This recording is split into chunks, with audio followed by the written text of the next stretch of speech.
Hi hello ಎಲ್ರಿಗೂ ನಮಸ್ಕಾರ. Welcome to Harsha Ranjitha's world YouTube channel. ಎಲ್ಲರೂ ಹೇಗಿದ್ದೀರಾ? ನಾನಂತೂ ತುಂಬ ಚೆನ್ನಾಗಿದ್ದೀನಿ. ನೀವು ಚೆನ್ನಾಗಿದ್ದೀರಾ ಅಂತ ಭಾವಿಸ್ತೀನಿ.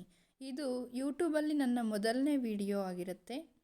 ನಿಮ್ಮೆಲ್ಲರ ಸಪೋರ್ಟ್ ನಮ್ಮ ಮೇಲೆ ಇರುತ್ತೆ ಅಂತ ಭಾವಿಸ್ತೀನಿ. ಯಾರೆಲ್ಲ ಈ ವಿಡಿಯೋನ ನೋಡ್ತಾ ಇದ್ದೀರೋ ಚಾನಲ್ನ ಸಬ್ಸ್ಕ್ರೈಬ್ ಮಾಡ್ಕೊಳ್ಳಿ. ಸಬ್ಸ್ಕ್ರೈಬ್ ಮಾಡ್ಕೊಳ್ಳೋದ್ರಿಂದ ನಾನು ಹಾಕುವಂತಹ ವಿಡಿಯೋಗಳು ಮೊದಲು ನಿಮಗೆ ಬರ್ತವೆ.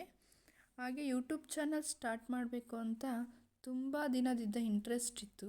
ಬಟ್ ಅನಿವಾರ್ಯ ಕಾರಣಗಳಿಂದ ಅಪ್ಲೋಡ್ ಮಾಡಲಿಕ್ಕೆ ಆಗಲಿಲ್ಲ. ಬಟ್ ಇನ್ಮೇಲೆ ಕಂಪಲ್ಸರಿ ಡೈಲಿ ಅಪ್ಲೋಡ್ ಮಾಡಲಿಕ್ಕೆ ಸ್ಟಾರ್ಟ್ ಮಾಡ್ತೀನಿ. ಈ ನನ್ನ ಮೊದಲನೇ ವಿಡಿಯೋನ ಸಂಕ್ರಾಂತಿ ಹಬ್ಬಗೆ ಅಪ್ಲೋಡ್ ಮಾಡ್ತಾ ಇದ್ದೀನಿ. ಸಂಕ್ರಾಂತಿ ಅಂದ್ರೇ ಹಿಂದೂಸ್ ಫೆಸ್ಟಿವಲಲ್ಲಿ ಅತಿ ಪ್ರಾಮುಖ್ಯವಾದಂತಹ ಹಬ್ಬ ಅಂತಲೇ ಹೇಳ್ಬೋದು. ಇದನ್ನು 3 ದಿನ ಆಚರಣೆ ಮಾಡ್ತೀವಿ. First day Bhogi, second day Sankranti and third day Kanuma. ಈ 3 ಡೇಸ್ ಆಚರಣೆ ಮಾಡ್ತೀವಿ. ಸಂಕ್ರಾಂತಿ ಅಂದ್ರೇ ನಮಗೆ ಮೇಯ್ನ್ ಗುರ್ತಿಗೆ ಬರೋದು ರಂಗೋಲಿ ಹಾಕೋದು, ಬಣ್ಣ ತುಂಬೋದು.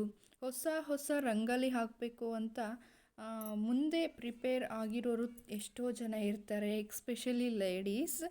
ಇನ್ನು ಹಳ್ಳಿಗಳಲ್ಲಾದರೆ ತುಂಬ ಚೆನ್ನಾಗಿರುತ್ತೆ.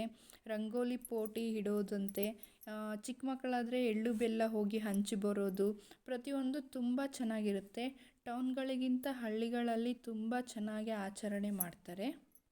ಸಂಕ್ರಾಂತಿ ಹಬ್ಬ ಮಾಡುವ ಮುಖ್ಯ ಉದ್ದೇಶ ರೈತ ಬೆಳೆದಿರೋ ಅಂತಹ ಧಾನ್ಯಗಳು ಮನೆಗೆ ಬಂದ ಮೇಲೆ ಅವರ ಖುಷಿಗೆ ಮಾಡಿಕೊಳ್ಳೋ ಒಂದು ಹಬ್ಬ ಅಂತಲೇ ಹೇಳ್ಬೋದು. ಹಾಗೆ ಈ ಸಂಕ್ರಾಂತಿ ಹಬ್ಬ ಪ್ರತಿಯೊಂದು ಮನೆಗೂ ಆಯುರಾರೋಗ್ಯ ಆಯುಷ್ಯ ಕೊಡಲಿ ಅಂತ ಬೇಡ್ಕೊಳ್ತಾ ಇದ್ದೀನಿ. ನಿಮ್ಮ ಮನೆಯಲ್ಲಿ ಸಂಕ್ರಾಂತಿ ಹಬ್ಬನ ಯಾವ ಥರ ಆಚರಣೆ ಮಾಡಿದರೆ ನನಗೆ ಕಮೆಂಟ್ ಮೂಲಕ ತಿಳಿಸಿ.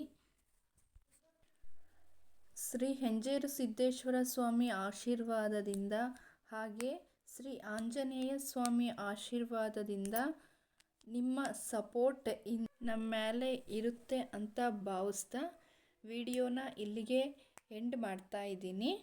And finally thank you for watching.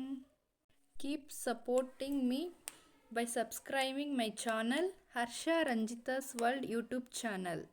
Thank you.